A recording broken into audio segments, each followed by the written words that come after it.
Hello students, welcome back. आज हम आपकी पुस्तक साहित्य सागर का 5वां पाठ है अपना अपना भाग्य वह पढ़ने जा रहे हैं। उसके कवि हैं जैनेंद्र कुमार। चलिए पढ़ते हैं क्या है इसमें।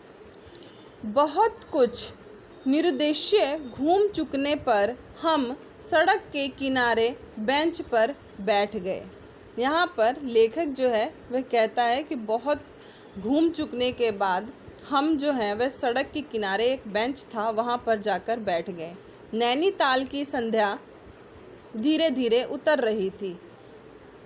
ये कहाँ गए थे घूमने के लिए? नैनीताल। नैनीताल की जो संध्या थी वह धीरे धीरे उतर रही थी।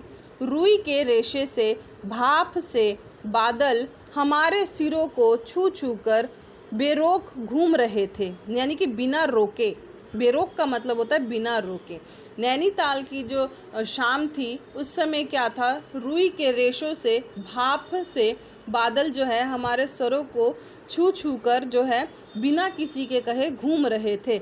हल्के प्रकाश और अंधियारी से रंग कर कभी वे नीले दिखते थे, कभी सफ़ेद, और फिर जरा अरुण पर जाते। अरुण का मतलब क्या होता है? लाल। जो प्रकाश थी वह अंधियारी से ऐसा लग रहा था, कभी नीला दिखाई दे रहा था, कभी सफ़ेद दिखाई दे रहा था, कभी लाल दिखाई पड़ रहा था, जैसे हमारे साथ खेलना चाहते हों। क्या कहता है कवि कि नैनीताल की जो संध्या थी वह धीरे धीरे उतर रही थी। प्रकाश जो है ऐसा लग रहा था, कभी लाल है, कभी नीला है, कभी सफ़ेद है, और ऐसा हमें महसूस हो रहा था जैसे वह हमारे साथ खेलना चाह रहे हैं। 5, 10, 15 मिनट हो गए। मित्र के उठने का कोई इरादा ना मालूम हुआ। मैंने झुंझलाकर कहा, चलिए भी। यहाँ पर दो दोस्त जो हैं नैनीताल घूमने गए हैं, जिसमें क्या है 5, 10, 15 मिनट हो गए हैं, लेकिन मित्र जो है वहाँ नैनीताल की जो सड़क के किनारे ये लोग बैठे थे, वहाँ से उठने का उसका इरादा कोई मालूम नहीं हो रहा था। हाथ पकड़कर जरा बैठने के लिए जब ज़ोर से बैठा लिया गया तो और कोई चारा न रहा। क्यों? क्योंकि उसके दोस्त ने उसका हाथ पकड़कर उसको बैठा लिया। सनक का मतलब क्या होता है? पागलपन। पागलपन से छुटकारा पाना आसान न था, और जरा बैठना भी जरा ना था।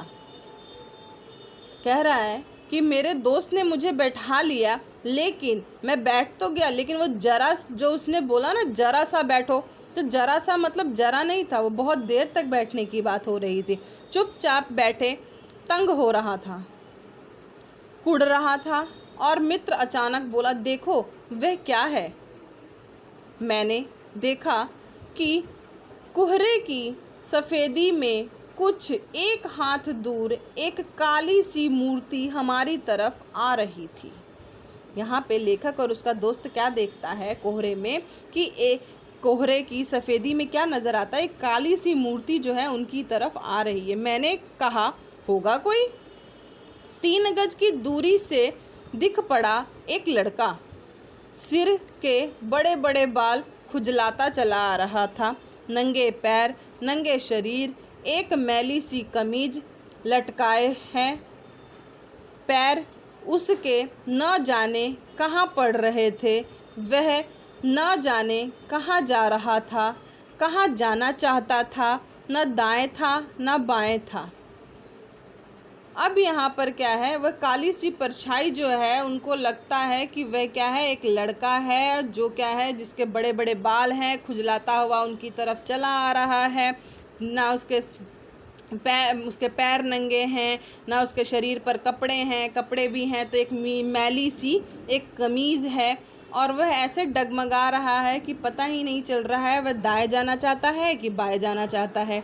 पास की चुंगी की लालटेन के छोटे से प्रकाश वृत्ति में देखा, कोई 10-12 वर्ष का लड़का होगा। गोरे रंग का है, पर मैल से काला पड़ गया है। आँखें अच्छी हैं, बड़ी हैं, पर सूनी हैं। माथा जैसे अभी से झुर्रियाँ खा गए हैं। स्टूडेंट, यहाँ पर क्या है, उस लड़के के बारे में बताया गया है कि लड़के का जो रंग है वह गोरा है, लेकिन मैल से वह काला हो गया है। आँखें अच्छी हैं, बड़ी हैं, पर क्या है, सूनी है। और 10 वर्ष की आयु में ही उसके चेहरे पर जो है, उसके माथे पर क्या है, झुर्रियाँ पड़ गई हैं। स्टूडेंट, इसके आगे की जो कहानी है वह हम नेक्स्ट वीडियो में पढ़ेंगे।